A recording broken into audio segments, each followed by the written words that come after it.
ڕێکخراوی هیوای عێراقی لە شاری کەرکووک دەست پێشخەرێکی بۆ کۆمەڵێک چالاکوانی کچان و ژنان ڕێکخست لە ژێر ناونیشانی هەنگاوێکی ئازایانەوەکو پشگیریەک بۆ دەرچواندنی یاسای بەرەنگاربوونەوەی توندوتیژی دژی ژنان.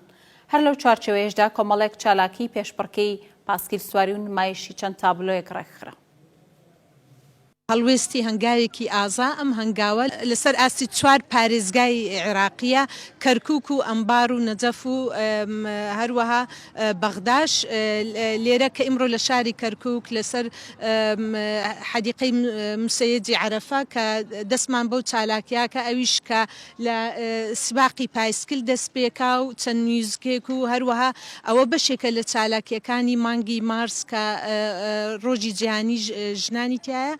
لێرەش کە هەڵوێست لەوەیە چییە چونکە ئەنەوێ ژنان لە چوارچیوەی ماڵەوە دەرکەن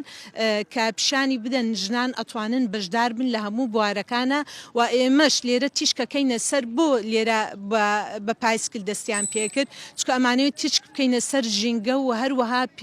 پێویستی